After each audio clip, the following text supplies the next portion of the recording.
Inilah headline news Metro TV, Bangkit Bergerak Bersama. Pemirsa, terdakwa kasus pemerkosaan santri Ponpes Sidikiyah Jombang Muhammad Subki Azal Sani akan menjalani sidang putusan hari ini. Ratusan orang pun melakukan doa bersama di depan Pengadilan Negeri Surabaya. Informasi selengkapnya akan disampaikan oleh Fatma Ayu dari PN Surabaya. Fatma, kapan sidang putusan Subki Azal Sani akan digelar hari ini?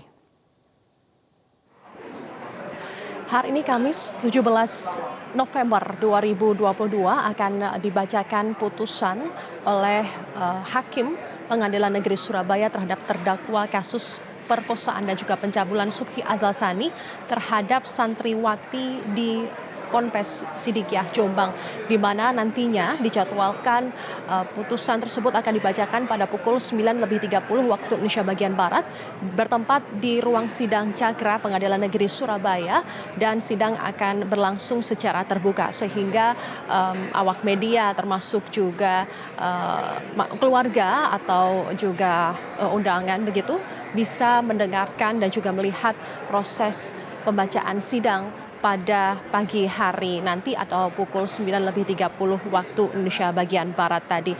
Sementara itu kami saat ini melihat banyak keluarga dan termasuk juga pendukung Subki yang sudah hadir begitu untuk melihat atau untuk mengikuti proses persidangan putusan hakim yang nantinya akan dilaksanakan pada pukul 9.30 waktu Indonesia bagian Barat.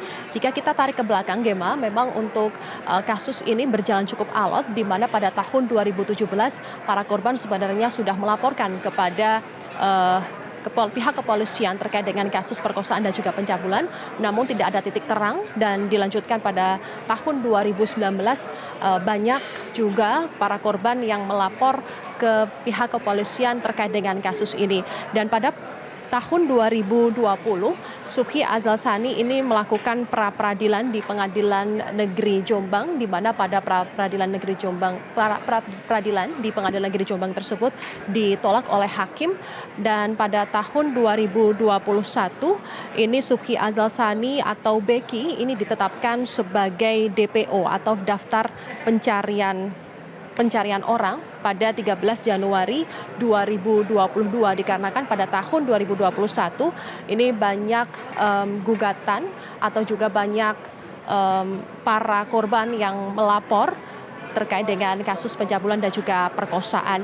Dan setelah 13 Januari 2022, Subki Azal Sani ditetapkan sebagai DPO atau daftar pencarian orang. Akhirnya Behi menyerahkan diri setelah ada drama terkait dengan penangkapan, mencoba untuk melarikan diri dan lain sebagainya. Akhirnya Behi menyerahkan diri pada 8 Juli 2022 dan ditahan di Medaeng, Sidoarjo, Jawa Timur.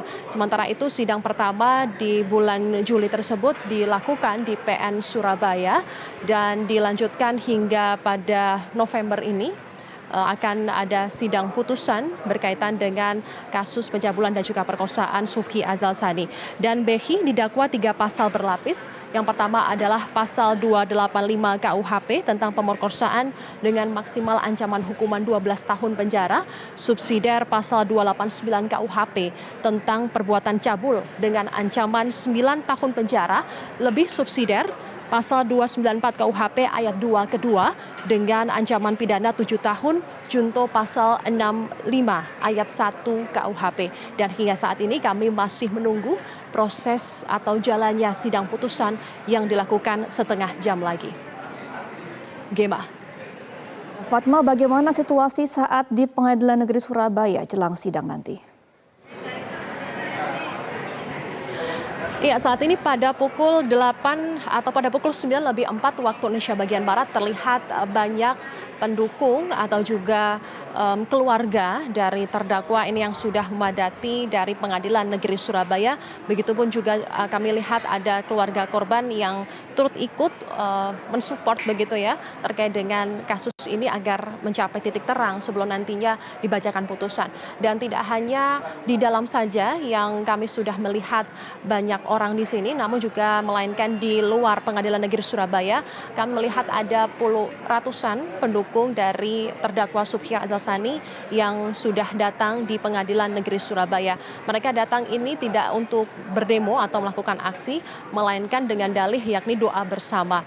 Sehingga dengan doa bersama tersebut, maka pihak kepolisian pun menerjunkan sekitar 138 personil gabungan begitu ya untuk mengamankan jalannya sidang. Dan kami melihat memang walaupun ada sekitar 200 orang yang ada di luar PN Surabaya, namun demikian mereka masih berkondusif begitu, tidak melakukan aksi demo melainkan melakukan doa bersama jelang putusan sidang pada 9.30 waktu Indonesia bagian barat nanti.